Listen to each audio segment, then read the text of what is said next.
1,425,775,000 et non, ce n'est pas le nombre d'abonnés à notre chaîne YouTube, pas encore, en tout cas évidemment ça ne saurait tarder, mais c'est donc la population de l'Inde à partir de vendredi, selon une estimation de l'ONU, et c'est un chiffre absolument historique puisque ce vendredi donc, l'Inde s'apprête à devenir le pays le plus peuplé au monde devant la Chine. 1,4 milliard d'habitants, alors au-delà de ce symbole, c'est une véritable expression de la montée en puissance de l'Inde dans le monde.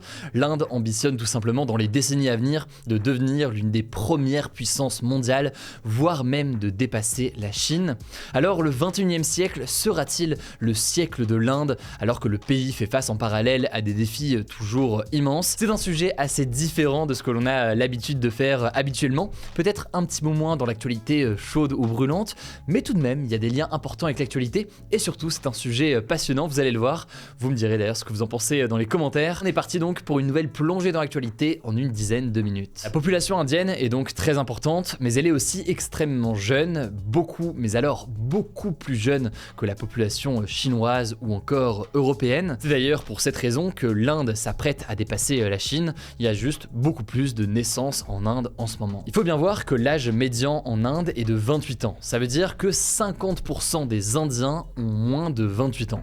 Pour comparer, l'âge médian en Chine est de 39 ans et l'âge médian aux États-Unis est de 38 ans. Résultat de tout cela, selon certaines projections, en 2047, donc dans à peu près 25 ans, 20% des travailleurs du monde entier pourraient être des Indiens et c'est donc un chiffre très important. En plus d'être extrêmement nombreuse, la population en âge de travailler en Inde a aussi un salaire moyen qui est plus faible que dans certains pays, que ce soit aux États-Unis, en Europe, mais aussi d'ailleurs dans certains cas en Chine. Alors ça a forcément un impact très important d'un point de vue social, avec des inégalités importantes, une pauvreté aussi très importante en Inde. Je vous en reparle beaucoup plus en détail dans quelques instants. Mais le résultat aujourd'hui, d'un point de vue strictement économique, c'est que de nombreuses entreprises du monde entier se mettent à délocaliser certaines de leurs productions. Certaines de leurs productions, par exemple, qui étaient en Chine, eh bien finissent par arriver en Inde. Concrètement, le Made in China que l'on voyait beaucoup avant pourrait finir par devenir de plus en plus le Made in India. Il faut bien comprendre que cette tendance, elle a aussi été accélérée par la crise du coronavirus. La Chine a appliqué pendant près de 3 ans une politique très stricte liée au Covid. Ça a fortement perturbé la production des usines chinoises. Résultat donc, en ce moment, il semblerait que l'économie indienne se porte plutôt bien d'ailleurs dans un contexte où la plupart des économies mondiales sont encore en difficulté, et donc ça rend le gouvernement indien très optimiste pour l'avenir. Alors là je vous ai beaucoup parlé d'économie, mais au niveau géopolitique et diplomatique, l'Inde veut également devenir une puissance mondiale de premier plan. Elle a l'ambition d'être une sorte de troisième voie au milieu du duel entre d'un côté la Chine et de l'autre côté les États-Unis. Ça vous rappelle peut-être aussi d'ailleurs l'ambition d'Emmanuel Macron pour l'Europe et pour l'Union européenne. Je vous en ai parlé en tout début de semaine sur YouTube et en podcast audio avec ces propos du président français qui ont fait beaucoup réagir. Alors pour tenter de devenir une forme de troisième voie, l'Inde a plusieurs atouts. Déjà, il faut bien noter que l'Inde est une puissance nucléaire, elle dispose de l'arme nucléaire, ce qui n'est pas négligeable à l'échelle internationale. Ensuite, c'est intéressant de noter que l'Inde a la particularité de coopérer à la fois avec la Russie, à la fois avec la Chine, à la fois avec les États-Unis, et c'est une position qui est très intéressante pour elle. Si on rentre dans les détails, l'Inde a une alliance historique avec la Russie, et pour preuve, elle n'a jamais condamné par exemple l'invasion de l'Ukraine. Ensuite, même si elle a des conflits sur certains territoires, l'Inde coopère avec la Chine, et elle fait par exemple partie de ce que l'on appelle l'Organisation de coopération de Shanghai.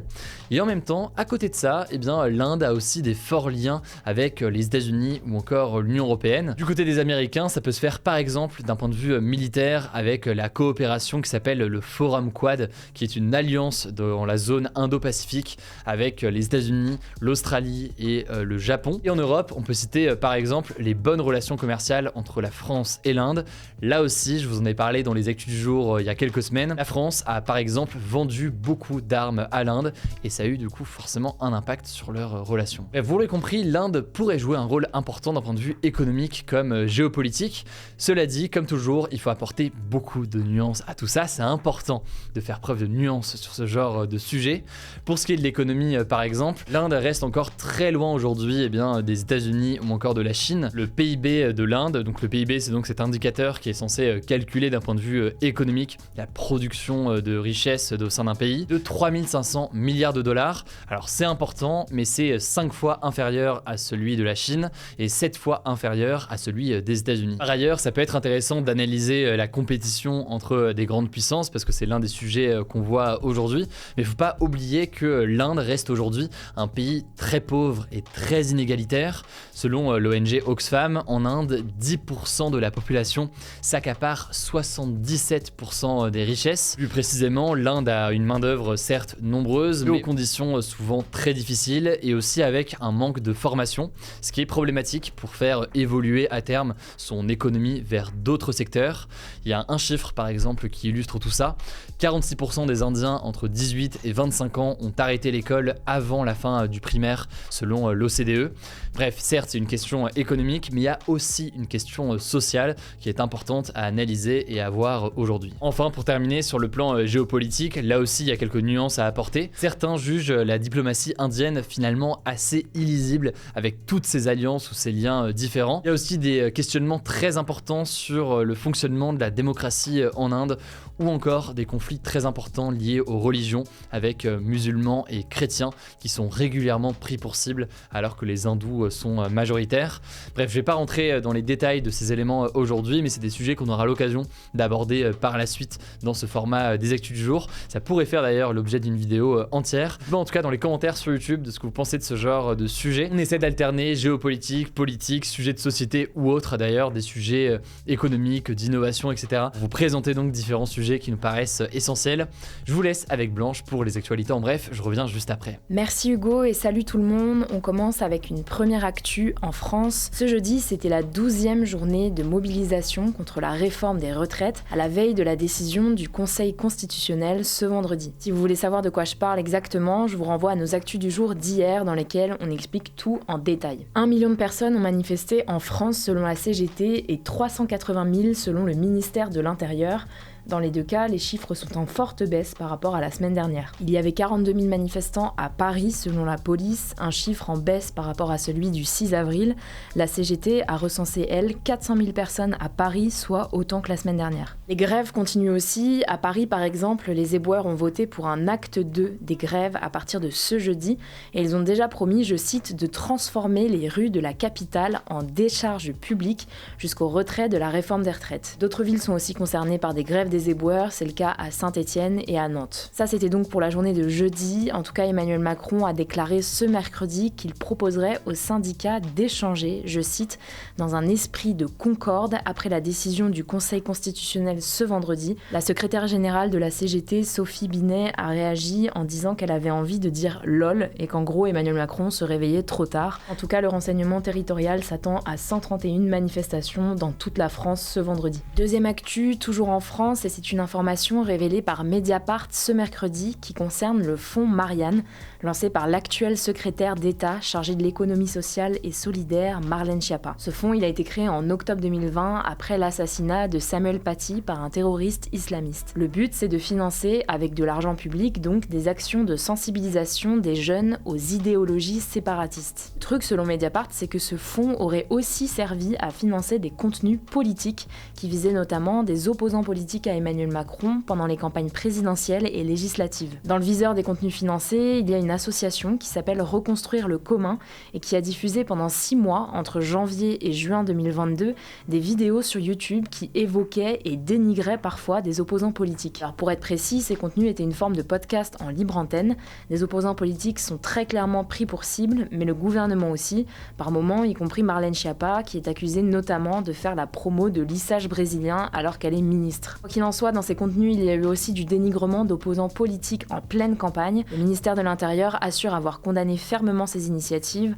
En tout cas, l'association n'est plus active depuis l'été 2022, mais elle l'aura été donc pendant toute la campagne. Troisième info, 1 Français sur 2 a donné en 2022 pour une cause humanitaire ou sociale, selon l'institut de sondage Ipsos, un chiffre en hausse après 2 années de baisse. En moyenne, les Français ont donné 333 €, soit une augmentation de 21% par rapport à 2021. On peut aussi noter que les les jeunes sont particulièrement généreux puisque 55% des 18-34 ans ont fait un don en 2022, soit presque autant que les plus de 65 ans. Cependant, pour nuancer, 40% des donateurs comptent moins donner cette année qu'en 2022, notamment à cause de la hausse générale des prix qui a atteint un niveau inédit depuis 40 ans. Quatrième actu, et on va encore parler d'argent, mais cette fois-ci ça concerne la Norvège. Une trentaine de milliardaires ont décidé de quitter le pays à la suite d'une augmentation de l'impôt de seulement 0,1 point de pourcentage. Et ça a pourtant suffi à faire fuir les milliardaires norvégiens, notamment vers la Suisse où les impôts sont plus cléments. Alors parmi ces milliardaires, on retrouve l'une des plus grosses fortunes de Norvège qui est à la tête d'une société qui construit notamment des navires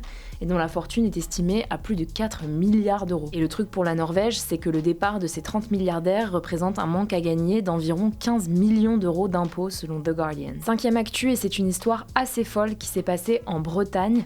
Le RAID, donc l'unité d'élite de la police nationale, s'est trompé de maison et a plaqué au mur un couple de retraités. En fait, Monique et Pierre, donc deux retraités, ont été réveillés dans la nuit de mardi par des bruits d'explosifs. Et en sortant de leur chambre, ils se sont retrouvés nez à nez avec une vingtaine de policiers, dont des membres du RAID. Et donc après les avoir plaqués au mur, les policiers qui enquêtaient sur un trafic de drogue se sont rendus compte qu'ils s'étaient tout simplement trompés d'adresse. Alors ils se sont bien sûr excusés et ont proposé au couple une indemnisation pour réparer la porte. Une aide psychologique leur a aussi été proposée, aide que le couple a d'ailleurs refusée, expliquant qu'avec le recul, cette histoire les faisait beaucoup rire. Sixième actu, et on va parler culture, une série Harry Potter va voir le jour sur HBO, qui devient d'ailleurs Max. Ce sera donc la toute première série adaptée de Harry Potter, et la productrice ne sera autre que J.K. Rowling, l'autrice de la saga. Et donc comme je vous le disais, il y a une autre annonce qui a été faite en même temps.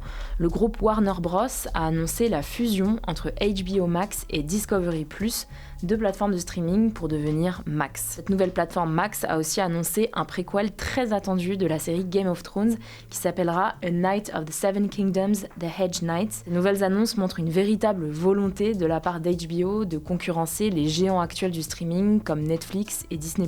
Enfin, dernière info, les streamers et créateurs de contenu Gotaga, Squeezie et Brooks ont annoncé le lancement de Gentlemates, une nouvelle équipe d'e-sport. Concrètement, c'est une équipe professionnelle présente aujourd'hui sur le jeu vidéo Valorant, souvent défini comme un jeu de tir tactique développé par Riot Games. Cette équipe était déjà présente dans les compétitions ces derniers mois sous le nom de SBG, mais son identité n'avait pas encore été dévoilée officiellement. Alors c'est une annonce intéressante quand on sait que Gotaga, Brooks et Squeezie ont été parmi les premiers à créer du contenu sur les jeux vidéo, et ça montre plus largement le développement des créateurs de contenu sur l'e-sport. On peut penser évidemment au streamer Kameto avec son équipe, la K-Corp. On suivra ça. Merci beaucoup Blanche, pas de débat aujourd'hui, on remettra, vous inquiétez pas, des débats au fur et à mesure, mais du coup n'hésitez pas à vous abonner, c'est pas encore le cas. Si vous êtes nouveau, je vous rappelle que ce format est aussi disponible en version podcast, ça s'appelle Hugo Décrypte, enfin les actus du jour Hugo Décrypte, c'est sur toutes les applications de podcast. Prenez soin de vous, prenez soin de nos proches, et puis je vous dis du coup à demain pour une nouvelle vidéo.